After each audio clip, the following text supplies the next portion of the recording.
बिस्मिल्लाहिर्रहमानिर्रहीम। अल्लाहुम्मा सल्लि अला मुहम्मदिन नबील उम्मी व अला आलिहि वसल्लम तस्लीमा।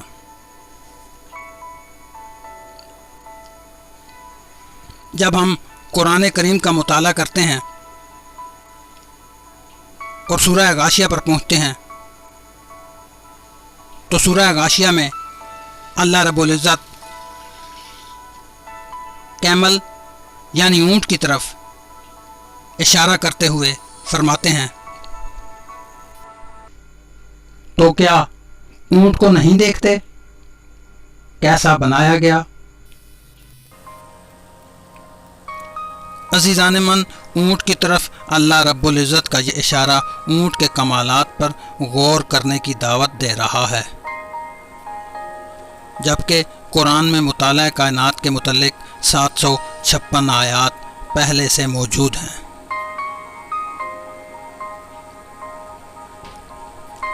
बारबरदारी के लिए इस्तेमाल किए जाने वाले जानवरों में ऊँट वो जानवर है जो दूसरे जानवरों की तरह करवट के बल नहीं बल्कि सीधा बैठता है।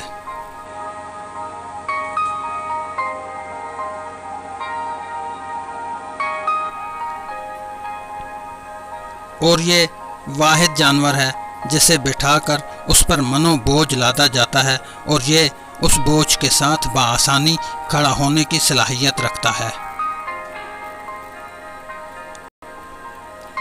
रहायशी इलाकों में अमूमन घरों की छतों पर पानी के टैंक आम देखे जाते हैं और पानी की ये खासियत है कि वो हमेशा अपनी सतह बराबर रखता है। ऊँट की कोहान उसकी वाटर स्टोरेज है जो सबसे ऊपर नस्ब कर दी गई और पानी के इस टैंक में 4 हफ्तों तक का पानी स्टोर रहता है। अजीज़ान मन, ये जानवर फौजी सलाहियत भी रखता है कि पाकिस्तान के वजूद में आने से कबल ये ब्रिटिश आर्मी का हिस्सा था और मज़ीद ये कि अटक शहर का नाम ब्रिटिश दौरे हुकूमत में कैमलपुर था और आज का अटक कैंट उस दौर में कैमलपुर छावनी कहलाता था, जो कि एक बहुत बड़ी छावनी थी। इस छावनी में ब्रिटिश आर्मी की सबसे बड़ी कैमल कोर रखी गई थी, जिसे कैमल ट्रोप्स भी कहा जाता था और इसी कैमल कोर की मुनासबत से शहर का नाम कैमलपुर था, जो क्या में पाकिस्तान के बाद अटक शहर हुआ और कैमलपुर छावनी अटक कैंट कहलाया। बदलते वक्त के साथ फौज से तो रिटायर हो गया, लेकिन इसकी सलाहियतों से नौए इंसानी आज भी मुस्तफीद हो रही है। अजीज़ान मन, ये जानवर शाहजोर और कीना परवर होने के बावजूद इंसान के इख्तियार में है और उस पर इंसान को ये इख्तियार अल्लाह रब्बुल इज़्ज़त ने दिया। रेगिस्तानों में बआसानी चलने वाला वाहिद जानवर है जिसे सहराई जहाज़ भी कहा जाता है। अल्लाह रब्बुल इज़्ज़त ने इसे गोल पाँव दिए जिसकी वजह से रेगिस्तानों में आसानी से चल सकता है। लंबी टांगें दी ताकि सफ़र जल्दी तय हो और अपनी लंबी गर्दन की वजह से ज़मीन और दरख्त दोनों से बआसानी ग़ज़ा हासिल कर सकता है और इसकी ग़ज़ा वो तमाम जंगली पौधे, थोर और कीकर हैं जिन्हें दूसरे जानवर अमूमन छूते तक नहीं।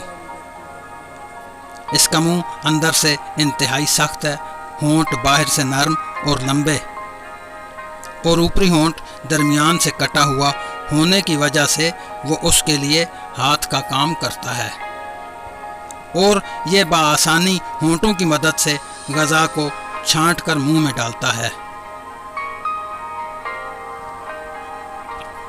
सफ़र लंबा हो तो शुतरबान नाका का दूध भी पी सकता है और कोहान के पास की हड्डी बाकायदा सीट की तरह बना दी कि शुतरबान को चलना ना पड़े और मत्ती और फर्मा बरदार भी बना दिया कि सही मानों में इससे फ़ायदा उठाया जा सके। नाक के नथने यूं तिरछे बनाए कि रेत की सी सूरत उसकी नाक में न जा सके। आंखों के ऊपर छज्जा नुमा हड्डी और लंबी लंबी पलकें ऐसी कि रेत के बड़े से बड़े तूफान में भी उसकी बीनाई मुतासर ना हो।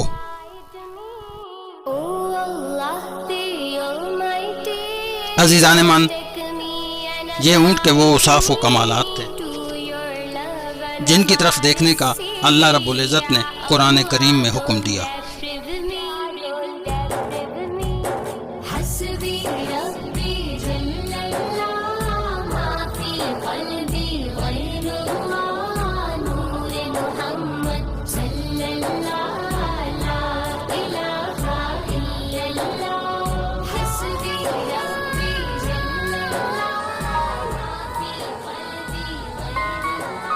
आपने हमारे चैनल मुत्ताला कुरान को अगर अभी तक सब्सक्राइब नहीं किया तो प्लीज़ जल्दी से कर लीजिए। इसके साथ ही नवीद मुगल को दीजिए इजाज़त। अल्लाह हाफ़िज़।